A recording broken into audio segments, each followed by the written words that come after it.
Hello everyone, thank you very much for joining us today. This is our application tips webinar. We're just about to make a start, but before we do, I just wanted to see if everybody can hear me okay. Can you just leave a quick yes in the questions box or in the chat box, just to let us know that we can. Okay, perfect, they're coming through loud and clear. Thank you everybody, that's a huge number of yeses. Okay, great news. So welcome, good morning, good afternoon, good evening from wherever you are around the world. It's very, very great to see you online, to have you with us today. As I mentioned, this is application tips. As we move towards the coming application cycle, the autumn, we are looking to give you as much help as we can with regards to preparing yourself to put together a very strong and competitive application. So there's not a huge number of slides today, but I do expect there'll be lots of questions and lots of talking. I'm delighted to be joined by one of my colleagues from the team here. Charlotte is with us today.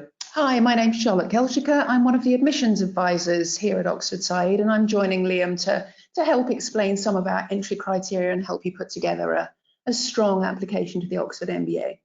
And we do have another member of the team who's sat very quietly in the corner who will be answering the questions as they come through. So her name is Mira. Thank you, Mira, for all of your help in advance. So with regarding questions, folks, if we have questions that are coming through that are relevant to the slide that we're on, we will try and address them then and there. If it's relevant to maybe a larger question, we might save them until the Q&A at the end. What I would ask, please, we do have a number of people on the webinar today. The questions that are relatively specific to your own circumstances, your own application needs, may not be answered on the webinar simply because we don't want to go down too much of a tangent away from general application tips. That's the reason that the email address is on display. So if you have anything that you would like to talk about more personally, more about your specific profile, please do feel free to send that through to the email address on this cover slide. So we'll make a start. Just a little bit about Oxford, first of all. For people that have been here before, this is something that probably is very familiar to you. If you haven't been here before, but you've had a look maybe on Google Images for pictures of Oxford, this is probably the first thing that you'll see. This is an indication of the more historic side of Oxford, the college system, the wider university, the tradition of studying at the University of Oxford. And this forms a big part of your life as a University of Oxford Said Business School student. You are a member of the university and a member of the business school both at the same time. The college network is something that is relatively unique to Oxford. Obviously, the University of Cambridge has it too, but outside of those two colleges, it really is something that you probably won't find anywhere else. And it's a real benefit to you as a student and really adds to the experience you have of your time in the one-year MBA program or the two-year 1+1, if that is what you're considering. On the other side of things, this is the business school itself. This is Said Business School. Here you can see it's a little bit more modern. The building isn't as old as some of those 13th or 14th century college buildings that you saw in the previous slide. Opened in 2003, extended in 2013. And this will be your home away from home during your year on the MBA. You'll have your traditional, maybe 9 to 5 working day here at the school. You'll then go home, you'll eat, you'll sleep, you'll socialize, you'll maybe join a sports team or a society or a club in the wider college network. But the business school that you can see in front of you now has all of the lecture theatres that you'll need. It has a library, it has some common studying areas, it has some dining areas, and everything that you would need throughout your day, throughout your MBA course, you can find here in the business school. So we show these slides just to give you a bit of a glimpse into the juxtaposition, really, of the modern and the traditional that will be your experience as an MBA student here at Oxford. So looking at the traditional breakdown of the class, this current year has around 314 in the class, 63 nationalities, 93% international students. Those statistics don't really change that much year on year. It is a very diverse and a very international cohort. Female participants, it's around 39% in this current year. We are trending to be a little higher than that for the incoming class that are joining in September 2019. That's great news. We're getting ever closer to that nice 50-50 split that we're aiming for. And the final two statistics don't really change too much at all. The average work experience and the average age of the students very slightly differ every year, but on average is around 5 to 6 years of work experience and around a 28 or 29-year-old student, with the GMAT score being around about a 690. So the median is around a 690.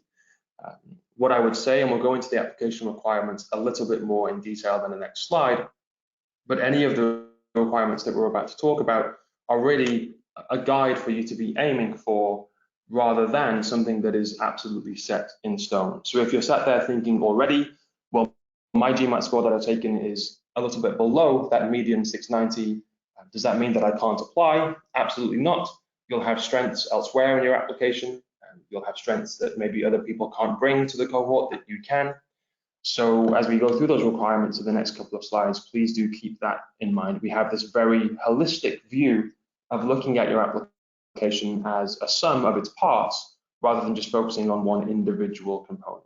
Charlotte, is there anything that I have missed from there? No, I'd absolutely agree with you, Liam. I think that's key. We're interested in everything that makes you tick and everything that you potentially bring to our school. Clearly, GMAT is an important indicator of how you're likely to cope with the course material, particularly because the GMAT and GRE measures not only your verbal abilities, but also your intellectual capacity, your ability to reason and argue, and also your quantitative skills. So a little bit of everything, but it is not the be all and end all. And when we're assessing applications, the decision is really not binary based on just the GMAT score. Thank you. We've had just a quick question come through around the GRE. Yes, we do accept the GRE. No, we have no preference about which one you sit, which one you take. We don't necessarily have a median score for the GRE, simply because the sample size is a bit lower on the GRE side. We would advise that you aim for something around a 160 on the verbal side and around a 161 on the quant side, and that equates to roughly a 650 on the GMAT, and that's what you should be looking to achieve if you choose the GRE. So my advice here would be to research both of those tests if you're not sure which one you want to take. They will suit your strengths in a slightly different way, and you should pick the one that allows you to get the most positive score at the end of that exam. So we truly have no preference. Whichever one suits your strengths the best is the one for you to take. So just quickly moving on to the deadlines. We are operating a 4-stage process this coming year, as we have in the previous 12 months, and you can see on the screen when those stages are happening. Please be advised, this is the deadline for you to have your application complete and submitted. It's a hard deadline. You cannot go beyond those dates that are advertised on that screen. So please ensure that you give yourself enough time to complete all of the necessary components of the application to be able to submit on or before the deadline and have nothing missing. We'll talk about this in a little bit more detail in the following slide with regards to referees and the time that can take, but we'll move on to that in just one moment. Charlotte. Yeah, I've just seen a question come in that I think it's worth just covering here while we're looking at this slide. Someone who's listening to the webinar this afternoon is wondering what happens if you apply before one of the deadlines and whether you'll receive your outcome that much quicker. And I think it's worth addressing right now that we don't operate a rolling admissions process here at Oxford.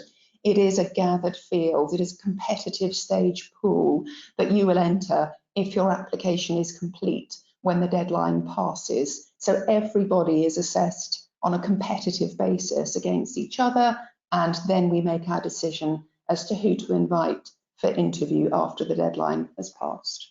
And so each one of those stages will be almost a self-contained process. You'll apply, let's say you go for stage 1, you'll apply on or before September 6th. You'll receive your decision about whether you are being interviewed a few weeks later. You'll then have your interview and have a final offer of place on the course before stage 2 hits. Charlotte. Another question, we haven't told you that yet, I don't think, when the application form opens. And I noticed that someone has asked us that very important question. August the 1st is when we are going to open the admissions form for the new application cycle. So at that point, you will be able to register, get full access to the online application system. Thank you. I would say it's probably not worth starting your application. In fact, you can't start your application online until that date of August the 1st. Obviously, you can do other things. You can have conversations with your referees. You can start studying for the GMAT or the GRE. Please don't wait for those things to happen until August the 1st. But in terms of going online and opening up the application form and getting things started, August the 1st is the date that we're looking at in terms of opening up for this coming academic cycle.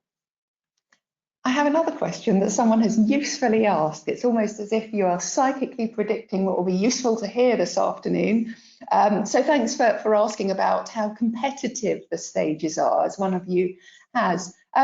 Broadly speaking, the first 3 stages, so whether you're either in the gathered fields for September, November or the January deadline, your chance of admission is broadly similar. Stage 4, it's going to be more competitive. Chances are we will be running a wait list. Certainly that's the way that things have unfolded for the last couple of years. So I would implore you to make sure your applications are complete in one of the first 3 application deadlines.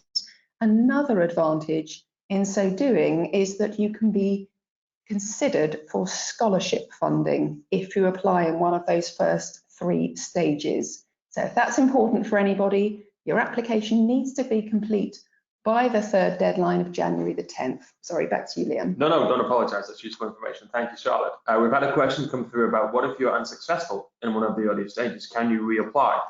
You are welcome to reapply in the following year. You cannot apply in the same academic 12-month cycle. So if you applied in stage 1 and were unsuccessful, you could not apply in stages 2, 3, or 4. You would have to wait until at least stage 1 of the following year.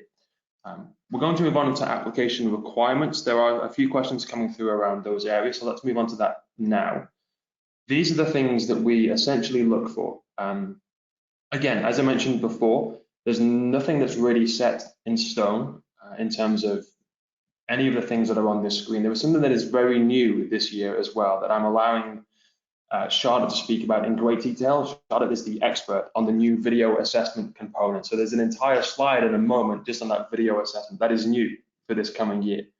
Everything else, if you've been researching the application process before, will look very familiar to you. We'll go through each one in turn with a bit more detail. So undergraduate degree, we're looking for, in the US GPA scoring system, a 3.5 or higher.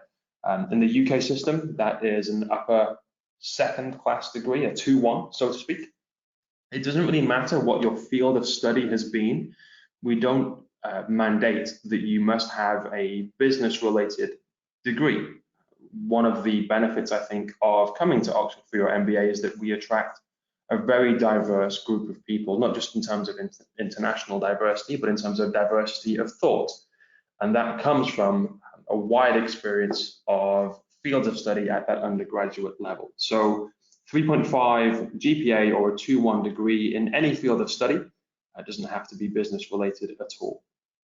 Professional work experience, as we saw on a few slides previously, the average number of years of work experience in the class is around 5. We do ask that you have a minimum of 2, simply because we want you to be able to bring those experiences with you and share them in class with your fellow peers and with faculty. It's very, very rare for people to be accepted onto the full-time MBA with less than 2 years worth of work experience. Charlotte, would that be fair to say? Yeah, absolutely. I think it is really important to acknowledge that an MBA is not like a normal academic master's degree, if you like. It's much more vocational than that. It's very practical.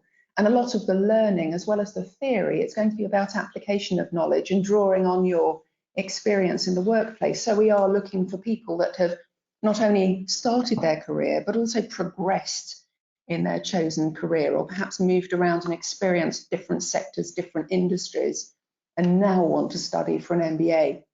So it's really not a case of clawing together enough months of work experience. You need to, I think, undertake quite a reflective exercise to ask yourself whether you are in a strong position to apply to an MBA, knowing that we want a minimum of 2 years, but the class average sitting around 5 to 6 years.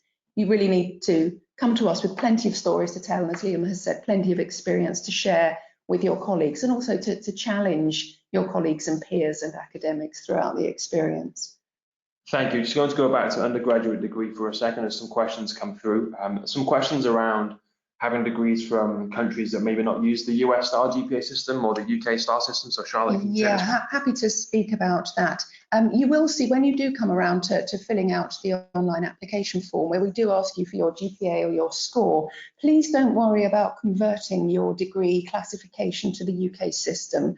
That's part of our job. So we will do that when we start to process and assess your application. So you will be invited to upload your full academic transcripts or mark sheets, if you will, showing us your performance across the duration of your studies. So we will get a very good feel for not only how you performed overall, but how you performed in every single module that you studied for.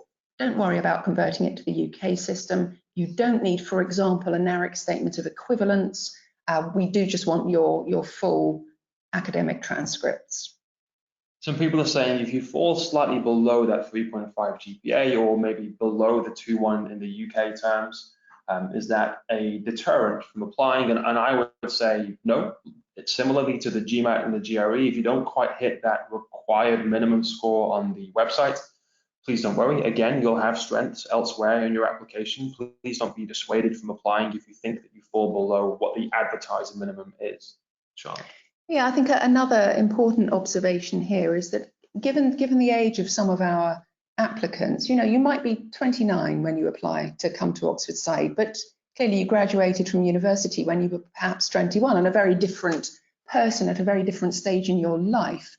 And it could be that your degree performance was less than stellar, perhaps weaker than what we ask for, but you take your GMAT or your GRE shortly before applying, and that gives us a more up-to-date and perhaps more realistic indication of your academic potential than just your degree. So it really does, I think, echo here what Liam said earlier about us taking a rounded view of the person and everything that you bring to the party, rather than just making an in or out decision based on purely one measure. And so moving on to the GMAT or the GRE, we've covered the scores a little bit already. One thing that we haven't really talked about is just how recently you must have taken that test. So please ensure that whichever one you pick, GMAT or GRE, or whichever one you may have already done, that it's both within the last 5 years at the time of application. If it's a little bit more than 5 years, I'm sorry to say you will have to take it again. That GMAT or GRE score must be younger than 5 years old. Yeah, really important to mention here as well is that you absolutely must give us access to your GMAT or GRE score. Now, those of you who have either taken the test or are currently preparing for it, you'll know that as part of your application process to the test, you can name, I think it's up to 5 institutions that can have your scores shared with them. So make sure that Saïd Business School, University of Oxford is one of those institutions. You will be asked to upload your copy of your provisional scores when you apply to us. You absolutely must upload your copy of your provisional scores, but without you registering us to receive access to your official scores, we can't verify your marks. So either with ETS or Pearson, depending on the test you take, you absolutely must remember to share your scores with our institution. We've had a few questions around professional and work experience. People saying I've got just a little bit more than 2, or people at the other end of the scale saying actually I've got about 12 or 13. Are either of those a hindrance in my application? What I would say is that the age range on the course will go from anything 24, 25, all the way through to maybe the mid to late 30s, and so on its own. Not necessarily, no, that is not a hindrance. The overarching thing that we're looking for in your application is a solid career plan, and we'll talk more about that a little bit later. But essentially what we're looking for is your work experience to date, a solid career plan post MBA, and where a 1-year MBA fits in with that, and whether that all adds up to a reasonable kind of aim with your job. So it doesn't really necessarily matter on its own, that exact number of years you have. It's just the experience you bring with you, with a one-year MBA on top of that, post-MBA goals. Is that just a smooth transition that you're looking to make? That is the question that we'll ask ourselves. And so that's the kind of lens you must look through when you start thinking about your career goals in the application questions and answers sections.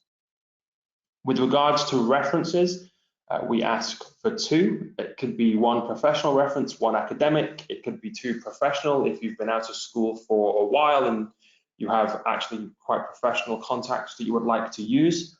The only piece of advice that I would give here is don't necessarily fall into the trap that some people sometimes do, where they find the most senior person they can, thinking that a CEO or a CFO will carry more weight because they are a senior leader.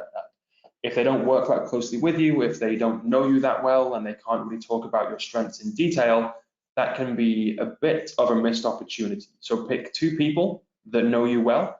It doesn't necessarily have to be a current supervisor or a current manager. It could be someone you work closely with in another department of the institution or the company you work for. It can be a personal mentor that you have.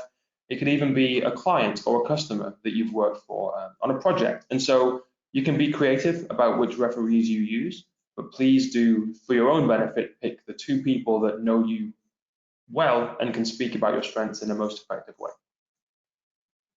Yeah, I'd absolutely agree with that. Just one thing I'd mention with references, remember that your referees are just as busy as you are. So give them plenty of warning that you are going to be registering them as a referee on your MBA application form for Oxford. Warm them up to the idea, make sure they're happy to act as your referee. And you'll see that when you start your online application in August, one of the first things that you can do is register your referee's details. Now, what that will do is trigger an email directly to the referee so they can start preparing their letter of recommendation while you are preparing the rest of your MBA application concurrently. And I think it's polite, it's courteous, and it's less stressful for you if you allow them to kick that piece of work off nice and early. So when the deadline rolls around, you're not registering them at the 11th hour and then panicking that they might not be able to submit on time, because of course references need to be in by the deadline like the rest of your application does. Thank you, Charlotte. Anderson, thank you for your question. Nice to see you online. Anderson has a question around the CV or the resume format.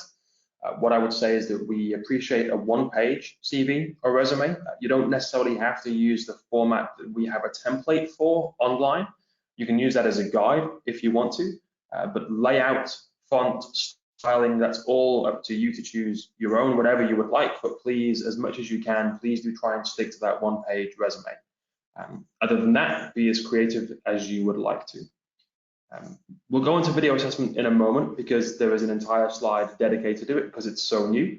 So the supporting statement actually is the same as the second essay used to be. So if you're familiar with the application process, if maybe you have applied before, the second essay used to say essentially, is there anything else you would like the admissions committee to know about you? It could be used to talk about something that you're passionate about. It can be used to talk about something that has given you a drive and a focus in your career and the reasons behind why you're choosing a particular path. Some people have used it to talk about a GPA or a GMAT or a GRE that hasn't been maybe as high as they would have liked and try to explain the reasons behind that. Either way, that is staying for this coming application cycle. So that supporting statement, it's relatively short. The word count was around 250 words, and I believe it's going to be the same again this coming year. And it really is free format for you to choose anything you would like to that allows you to essentially stand out from the crowd. What we're looking for here is somebody that can make themselves a little bit unique, can give us an insight into their personality.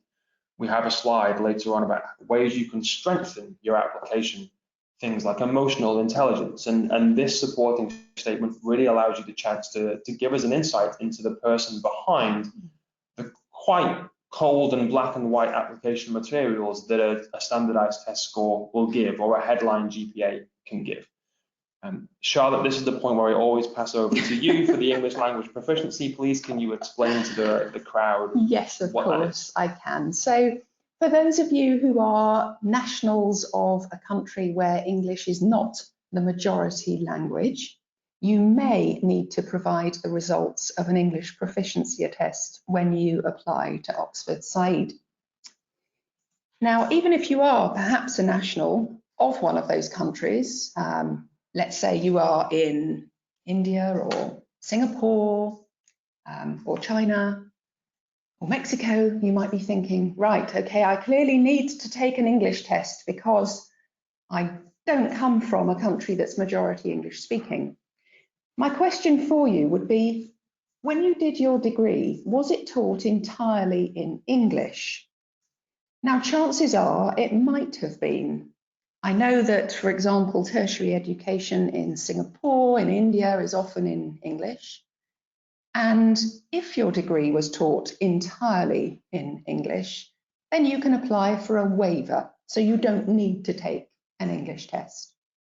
What you will have to do is provide us with evidence that your degree was taught entirely in the English language, and you can do that on the application form very easily. There's a section that asks about your English ability, and what you will be doing there is either uploading your test score if your degree was not taught in English, or alternatively, if it was, you can either upload your degree transcript or a letter from your university, any document that states for us in black and white that the language of instruction for your degree was entirely English. Now, for those of you who aren't able to qualify for a waiver, so not only are you a national of a country where English is not the majority language, as defined by the UK Border Agency, nor was your undergraduate degree taught entirely in English, you will be in the position where you do need to submit the results of an English proficiency test. Now, that test must have been taken within the last 2 years, so 2 years to the date prior to the date at which you're applying to the MBA. You must have taken either the IELTS or the internet-based TOEFL test. This year, you'll also be able to submit the results of the Cambridge Proficiency in English test. But you do need to make sure that you hit our required minimum scores. So you can find all of the information about those required minimum scores on our website. It's explained in great detail. But we need to make sure that you meet all of those minimums at the time you apply. For example, we're not going to admit you to the MBA and then set you the challenge of taking an English test and getting your scores to meet our minimum threshold.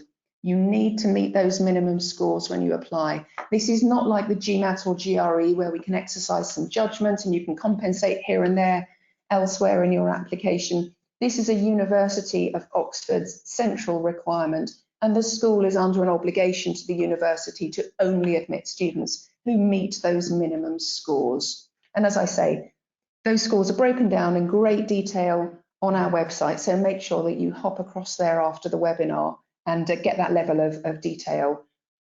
But a lot of students, in fact, the majority who are from countries where English is not the majority language, I would say that the majority of applicants from those countries usually qualify for a waiver because often degrees are taught entirely in English. Thank you. Just very quickly before going to video assessment, we've had a question come through around if I complete my GMAT or my GRE score and submit that with my application, but then I want to take it again to get a better score, is that possible?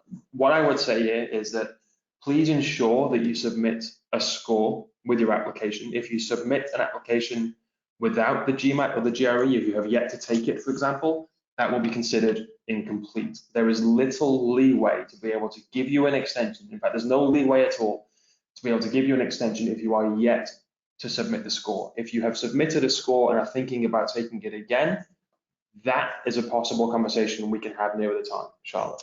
Yeah, just come in there with one of our admissions mantras is apply early and apply well.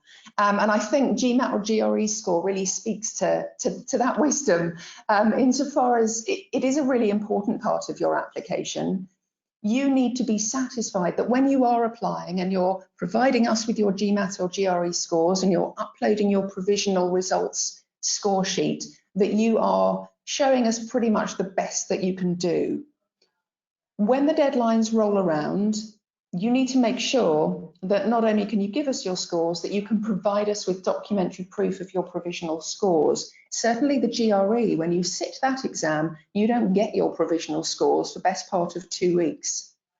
So do not leave it super close to the deadline to be thinking about taking your test for the first time. Make sure you've got those tests under your belt. My advice would always be give yourself a dry run way in advance of the deadline, perhaps 6 weeks, 2 months before the deadline. How did you get on? Are you looking good? If so, brilliant. You can get your application underway and stop worrying about it. If you're disappointed, you can retake, but don't retake super close to the deadline or after the deadline, because we might not be able to take those scores into account if we've already made our shortlisting decision by the time you send those through. We've had a few questions, folks, about the 1+1. I'm sorry that we don't really have a huge amount of time to go into the application requirements for that program. There is a 1+1 webinar happening on July the 8th. Again, it'll be myself and Charlotte's beautiful voice once more. So if you want to hear more about the 1+1, please do join us on that webinar. We're probably going to get into very little detail about that in the next half an hour. So, Charlotte, your moment to shine has arrived. Oh, thank you. Please can you take us through the new video assessment component of an application to the MBA? Certainly, yeah. And this might be something you're familiar with if you've applied to any other MBA programs, particularly the elite schools do tend to use video assessment as an aspect of the process these days. So it's about time Oxford got on board. So this is the year that we will be rolling out a partnership with Kira Talent, which is the name of our video assessment provider. So the way it will work is that you'll be filling out your MBA application form and you'll come to the video assessment section and you'll see a link. All you need to do is click that link and you will receive an email inviting you into or onto the Kira platform. Now, once you arrive on that platform, you will be able to watch a video that we have made introducing you to the school. Our Associate Dean for the MBA program introduces a little bit more about what we teach here and the culture of the school and the ethos of the school. And she'll also talk in some detail about why we've introduced video assessments and the value.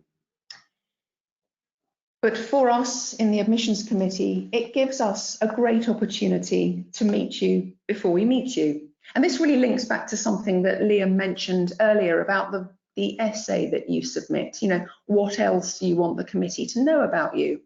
It really is your opportunity to show us the person behind the static application.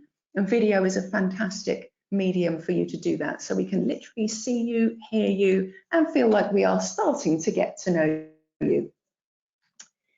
So when you join the platform, you'll see our welcome video. You will then see some practice questions, and these are quite fun. They're quite light-hearted in nature, and they give you the opportunity to really practice within the video assessment environment. So you can get used to seeing yourself on screen and what you sound like, and getting over any sort of nerves and inhibitions that you might have in that regard. And you can practice and practice and practice as many times as you wish, just to get you used to using your webcam. Very easy platform to use, very, very stable, can easily be used all over the world. All you need is your laptop, a webcam, built-in microphone, very easy. So no more complicated than when you're perhaps Skyping with someone or FaceTiming, very, very straightforward. When you're happy that you've completed your practice questions and you've decided you want to go for it, you will be presented with 5 questions. Now, 4 of those questions are in video format, and what we will do is show you the title of question 1, and in fact you'll be able to see one of my colleagues reading the question to you in video format, and actually Liam is one of our talking heads, so you'll get to either meet Liam or Amy Major, one of our other recruitment managers, in a virtual sense. So they will pose a question to you. You then get some preparation time to get your head together and decide what it is you want to say in response to their question. And then you will record it. You will get one chance to do that record, ready to submit for your application. So you get loads and loads of practice questions, loads of practice time, but when it comes to the real take for the real question, after your preparation time, once you elect to record yourself and submit, that's it, it's in the can. So 4 questions are video based, and they will be asking you motivational questions about why you are applying to Oxford. And maybe you'll have the chance to tell us what you know about the programme and how you think it's different to perhaps other business schools. And then you will be asked some questions that allow you to show us more about your leadership, team working, problem solving, decision making, or influencing skills or potential. So five questions in total, 4 video, and 1 is written format. So you'll get to see a question. You'll then be given a set amount of time to type your answer into the box. And that's really just so we can see how fluently and fluidly you are typing your written communication. It is timed. Don't worry, don't panic about it. You'll see that lots and lots of schools are using this medium. It's very powerful. It's very normal. It's not only used for business school applications these days, but increasingly in the careers market. So we think it's a valuable practice experience for you, because certainly a lot of the top employers are also using video submissions these days. So it should be a technology platform that you become increasingly familiar with. But for us, we see real value in this as an extra dimension on top of your written application. Back to you, Liam. Just actually back to you for 1 second. We've had a question around the video assessment. Does it replace the interview? Could you elaborate on that? Very good question, very good question. We very much see this as a complementary tool.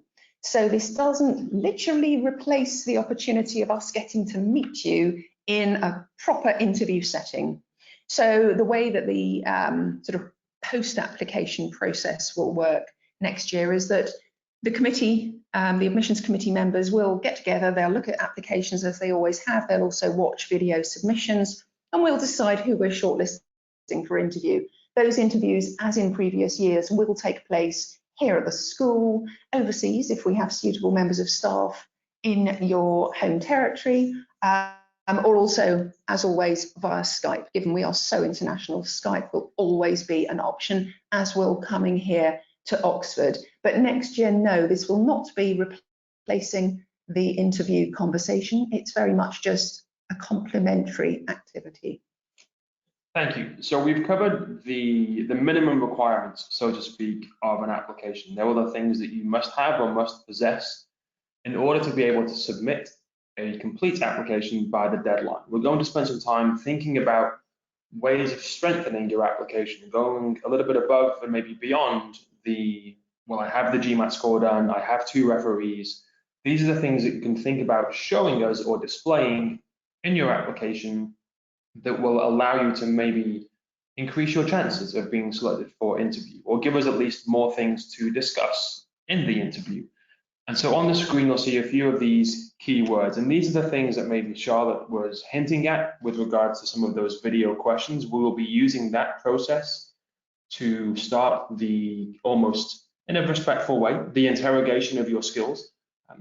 These are the things that we like to see that aren't necessarily mandatory, that you must have, but that sometimes can set you a little bit apart from the rest of the crowd that are trying to apply in that same window.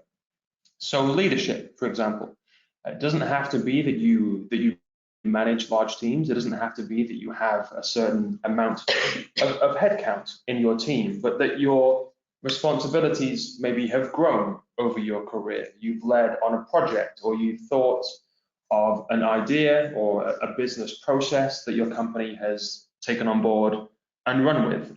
We like to see people that are on obviously an upward trajectory in their career, that will use the MBA to continue that trajectory, whether that's pivoting to something different, perfectly allowable, Whether that's accelerating into something very similar, also perfectly allowable, but we want to see that you are on a journey and that leadership forms a part of that journey.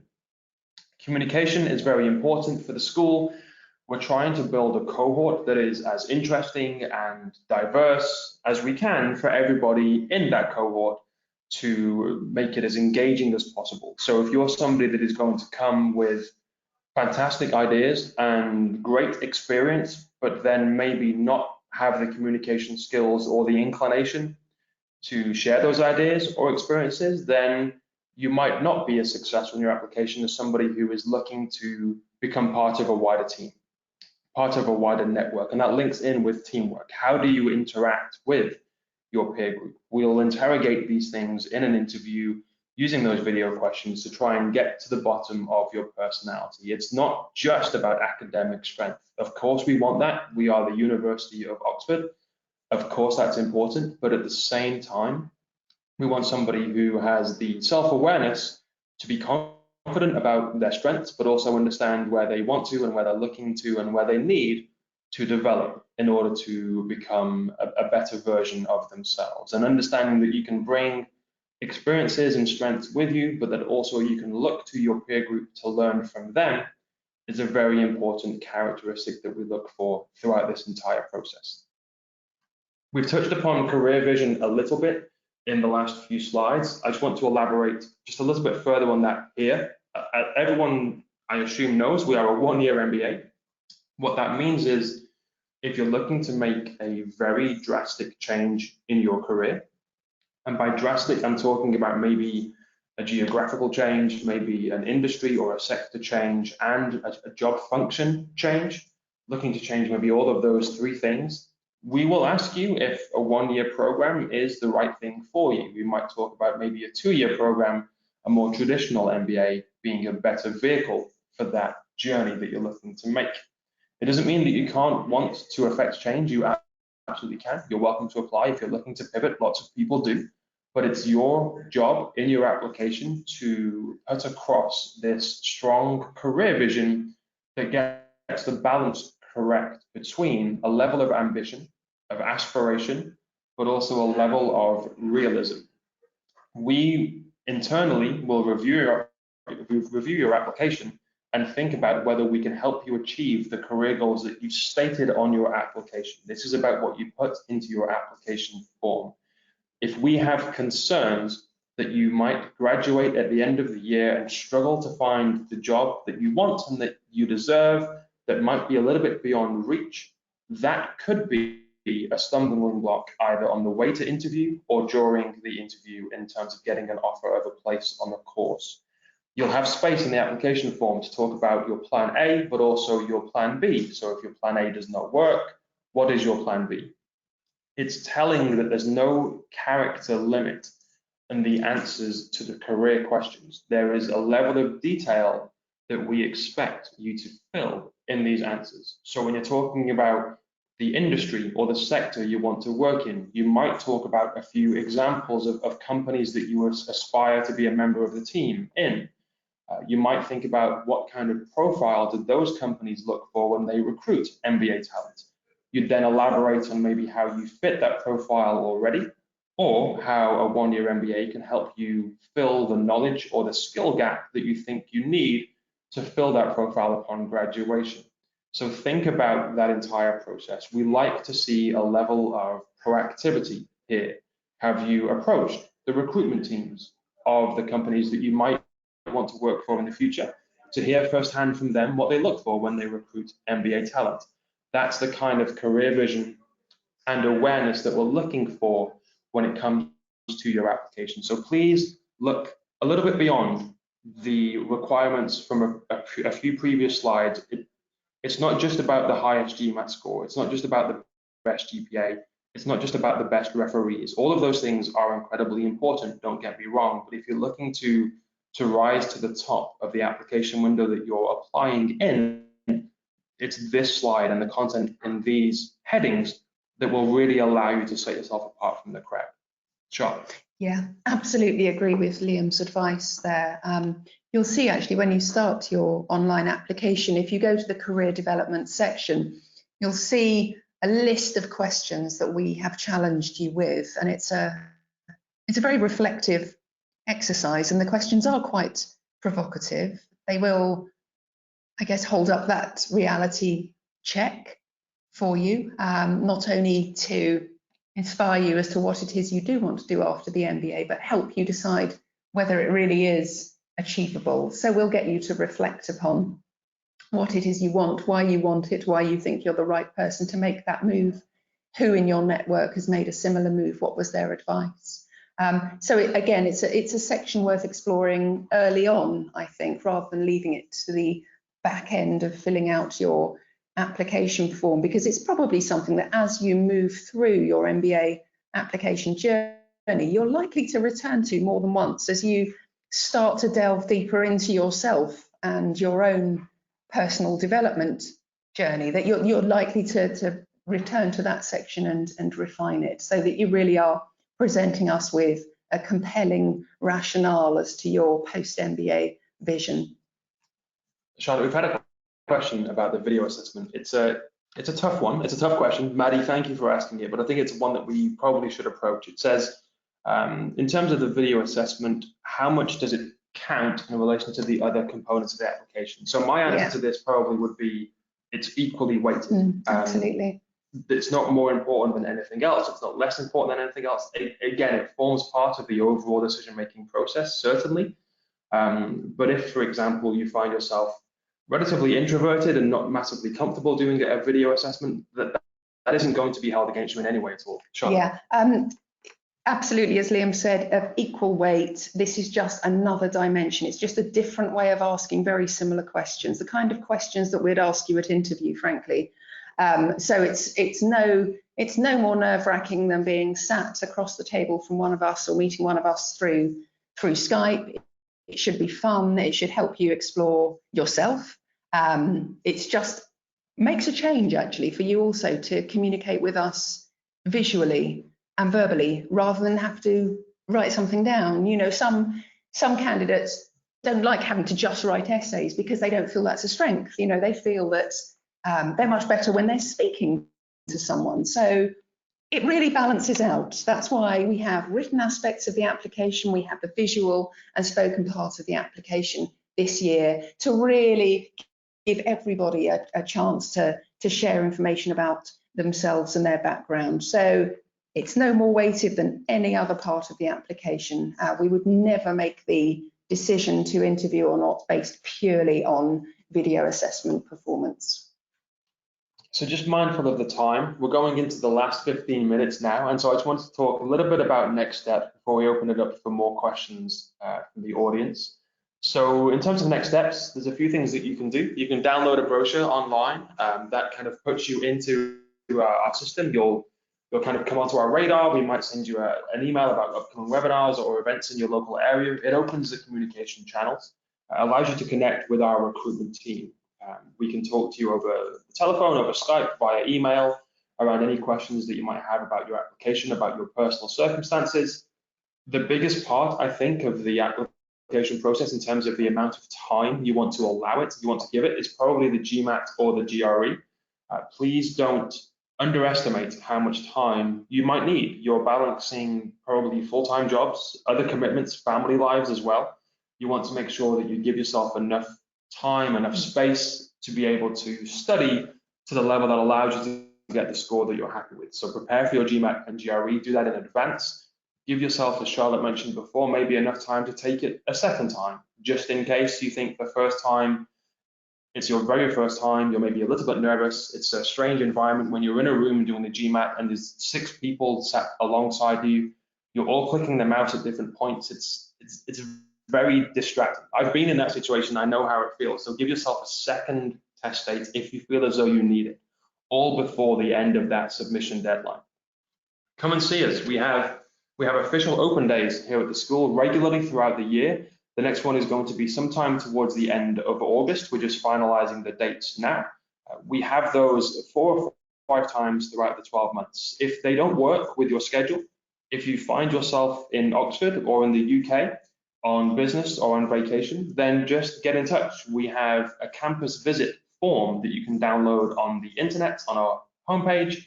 It allows you to request a drop-in session with us. Give us a few days notice. We ask for about 5 working days notice if you can. We'll organize either myself or one of my colleagues to meet with you to talk about the application requirements, the application process. If the class is in session, we'll try and get you sitting in on a lecture, meet some existing students. It can be an unofficial open day for you as an individual if we can make that work. And then finally, start your application. As we've mentioned, August the 1st is when the application system will open for this coming year. There's nothing that you can do online until that date, but you can certainly engage your referees in conversation around the reference letters that you'll be requesting from them. You can start the GMAT and the GRE prep. You can start thinking about your supporting statement, what you might write about, and then when the application system's open, you can go online and save your progress as you go, bit by bit, as you work towards that application deadline in whichever window works best for you. Charlotte, anything that I've missed? No, I don't think so, other than perhaps if you can't make it to Oxford to come visit us, well, from time to time, they do let us out and we will journey around the world as much as we can, running information sessions in other countries. So you may find, if you look at the events on our website, you may find we are coming to a city near you where you can come and meet us face to face, have a chat. That's another potential option. So now I think we'll leave the last 10 minutes or so over to some questions, see how we can help you further. Yeah, so what we'll do, folks, we're just going to mute the microphone just for a moment while we run through some of the questions that have been coming through over the last 50 minutes. We'll get a few of them together and we'll be right back with you with some answers. So please don't go anywhere. We'll be back with you in just a second.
Hello, everyone. Thank you very much for sticking with us. We're back with some questions and answers. We're going to start with a question around looking at the application for the MBA program and then a possibility of deferring. And I'll leave this one with Charlotte, please. That's great. Thanks, Liam. The long and the short of it is that very occasionally we will agree to defer a place, but you need to have not only applied, been admitted, and be much further along in the admissions journey, but also something unforeseen and major needs to befall you. And I'm thinking here about the grounds upon which we occasionally defer entry. It's usually things like diagnosis of major illness. So certainly not something that you can predict or foresee. In other words, when you make your application, you're applying because you are ready to enter the class in September 2020. You can't apply thinking, I might want to defer. If you're thinking you might want to defer, don't apply. because there is absolutely no guarantee that we would ever defer a place. And like I say, it's usually only permissible on medical grounds. And of course, we'd want evidence of that. We've had a question around letter of recommendation. Let me take this one and then you can correct me if I'm wrong, Charlotte. Maddie, again, thank you for your question. The question is, does the school use a standard, the common letter of recommendation format for the referees? What I would say here is that there are some competencies that will ask your referee to grade you on using a very simple drop-down menu in terms of strong, very strong, etc. And then it's very much a free format letter. They can effectively write whatever they would like to it. It's certainly not a prescribed list of questions talking about certain aspects of your personality or certain competencies. It's very much just a case of an A4 piece of paper that can be as short or as long as they would like it to be. What I would say is there's nothing wrong at all. And in fact, we probably should be having conversations with your referee around the theme or the qualities of yourself that you're trying to put forward in your application, and ask them to write around that theme or about those qualities to lend themselves to that theme. It's a very compelling use of a referee when you're putting across a part of your personality, and we see that mirrored in the writing of the reference letter. Charlotte, would that be fair to say? Yep, absolutely agree. Also worth mentioning that your referee must be operating a professional email account. As Liam's already said, we want the references to be, if not academic, then professional, even if it's a supplier or a client or a peer. So we're expecting to see work email addresses here. We're not expecting to see referees being registered with an address at Hotmail or Gmail or something of this nature. It needs to be a professional or an institutional email account only, please. We've had a question, one for you possibly, Charlotte. I've already written the GMAT, but have not entered Oxford as one of the 5 recipients. Yeah. Would that be a problem? Yes, it is a problem, but it's absolutely something you can overcome very easily. All you need to do is hop onto your Pearson account, and I think you probably have to pay a little extra now if you've already chosen your 5 schools to receive access to your official scores. You can just add an extra institution. So just hop onto your Pearson account, make sure you choose the school. Don't just choose University of Oxford, make sure you're choosing Side Business School, University of Oxford. We are listed separately from the main university. Add us, and that then gives us access to your official scores. But of course, don't forget to upload your test taker's copy of your provisional results also. Charlotte, question for you again, if you don't mind. How flexible is the working week? Would I need to be in Oxford 5 days every week? Is there potential to work a day from somewhere else? Great question. You are required to be in Oxford and residing within 20 miles of Carfax Tower during term time. A lot of teaching happens in the evenings. A lot of teaching also happens at weekends. You're not permitted to work while you're here undertaking the MBA. It's just far too packed to schedule for that. It's a really intense experience. As Liam has emphasised, this is a 1-year programme, so we work you extremely hard, and certainly you would be expected to be in Oxford every day for teaching. Folks, thanks for listening. We haven't really covered scholarships that much today, and I'm sorry for that. We just haven't had the time. We do have some scholarship and some funding webinars coming up. We've had a few questions actually around the process for applying for scholarships. So let me just very quickly talk about this in general terms. There are some scholarships that we manage internally here at Saïd Business School that you simply just tick a box on the application form saying that you would like to be considered for those scholarships. That happens at the same time as you submit your application for the place on the course. There are other scholarships that we manage in partnership with other organizations. The Skoll Centre for Social Entrepreneurship is an example of one of those organizations. They ultimately decide who are the beneficiaries of that scholarship, and they have their own application requirements for the funding itself. What I would suggest that you do, on our website, there is a link to scholarships and funding that allows you to search for all of the options that are open to you. It is in your best interests to understand which scholarships you think you fit the profile for and what application requirements they have and their own deadlines. As Charlotte mentioned before, a lot of those scholarships, almost all of those scholarships, expire after the January deadline. So if you have not applied for your place on the course and applied for those extra requirements that the scholarship may ask for, it could be another essay, for example, a scholarship essay, you will not be considered for those scholarships. And there will then be subsequent interviews, possibly for the scholarship. There is a lot of detail that we can go into, that we will go into those scholarship webinars, but today, I'm sorry to say, we just don't have the time. Charlotte, did I miss anything there? No, I don't think so. I mean, the vast majority of our scholarships, you don't have to do anything extra.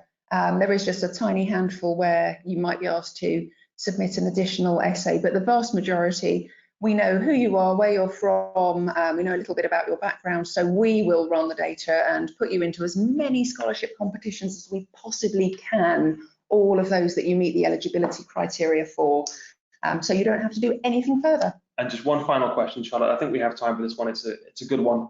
For people that are looking to reapply, what types of improvements are you expecting in the next application? Right, good question, and a good one to end on.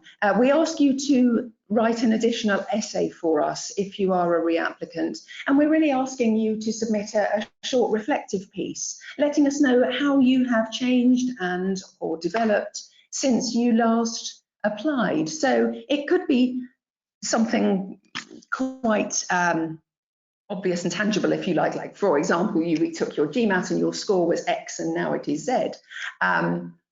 Or it could be taking us on a more reflective journey around you as an individual and maybe what you've learned about yourself. Perhaps you took on some new work, perhaps you took a promotion, perhaps you've got involved in more complex projects, maybe you're managing more people or a larger budget, or perhaps done some work internationally that has enabled you to develop some new skills and new experiences to bring to the class. So we're not looking for anything in particular. It's really just an opportunity for you to tell us why you think you meet our criteria even better this year and how you've strengthened in that regard.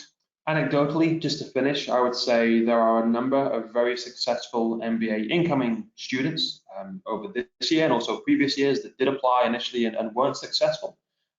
So please don't think that it's not a very well-trodden path. There are people that have gone before that have had to come back maybe a second or even sometimes a third time to be accepted. So hopefully you'll be successful the first time you apply, fingers crossed. But if not, please don't be too disillusioned. Please don't be too disheartened. There's always next year where you can apply again. Thank you everyone for your attendance. Thank you everyone for listening. Thank you everyone for your time and for your sensible questions. This webinar has been recorded, and so if you've registered, you'll have an email in the next 48 hours or so with a link to listen again should you want to. Please do feel free to get in touch via the website, via the email address on that first slide if you have any particular questions. I'm sorry that we couldn't get to all of them today. Thank you, and we hope to see an application from you soon. And the very best of luck. Thanks for listening.